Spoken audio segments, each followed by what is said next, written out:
Mystery, history, cryptid creatures, and paranormal activity. This is the Creeps and Crawls Mystery Hour podcast, and I am your host, Creeps.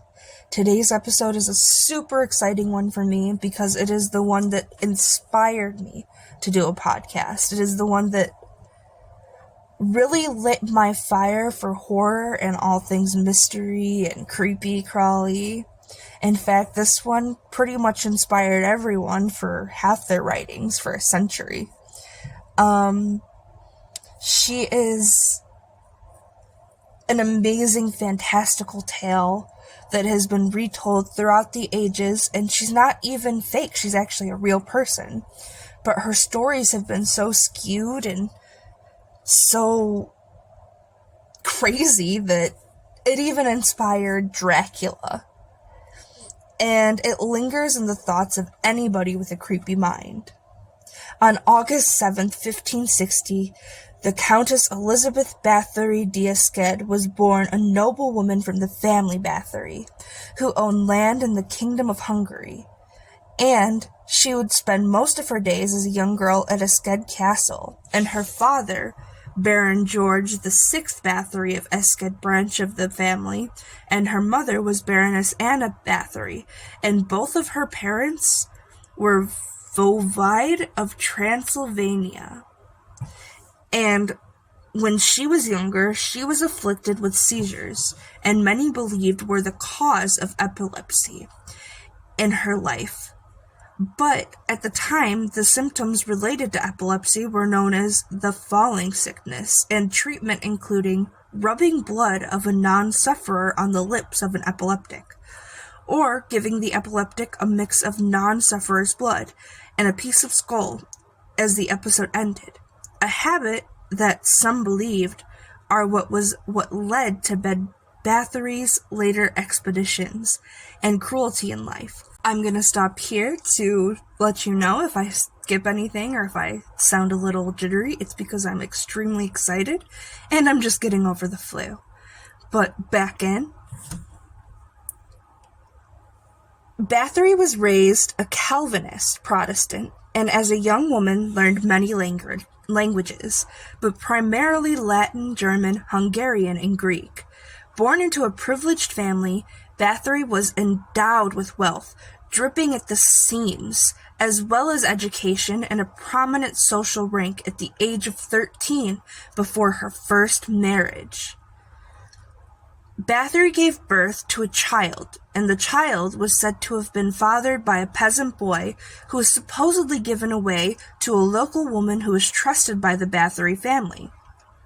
But the validity of this question and this claim was put into question because the rumors of it was spread by the peasants and was discovered after the death. On the 8th of May, 1575, Bathory wed a nobleman by the name of Nadsi in Verano as a political agreement that led to combined land ownership of both Transylvania and the Kingdom of Hungary. The wedding gift Bathory received from her new husband was his very own household, Castle of Sistje. I can't even pronounce it, I'm going to be honest. And that castle had been bought by his mother in 1569 and gifted to him, who upon his and Elizabeth's nuptials transferred ownership to her. And after the wedding, the couple lived in another castle owned by her now husband. In 1578, her husband became chief commander of the Hungarian troops, leading to the war against the Ottomans. And that left Bathory to manage business affairs in the family's multitude of estates during the war. And in 1585, Bathory gave birth to her daughter Anna, and later on would birth a total of 4 other children, who all became prominent Hungarian leaders.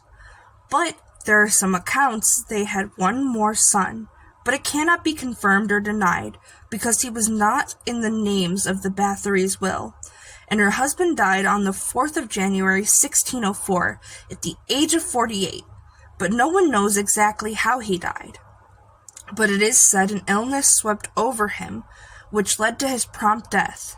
He had been married to his wife for 29 years, and it is said to have been a love story for the ages, like a Morticia and Gomez type of deal. and before dying he left all of his assets, including his heirs and widow, to one Grigory Thurzo, who eventually led the charge of the investigation against Bathory between 1602 and 1604. Many rumors had spread about the Bathory and the multitudes that had made complaints against her, alleging she was slaying maids and noble children. She is said to have begun murdering daughters of the lesser gentry, who were sent to her by her parents and by their parents to learn courtly etiquette, and feared many forms of torture were carried out by Bathory's own hand, and many relatives claimed to have witnessed her murders, and others claiming traces of torture were left on the dead bodies of her victims. Some were buried in graveyards and others in unmarked locations.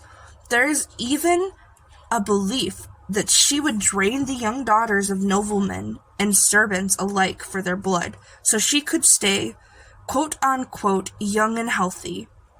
She would bathe in their blood supposedly, which is crazy.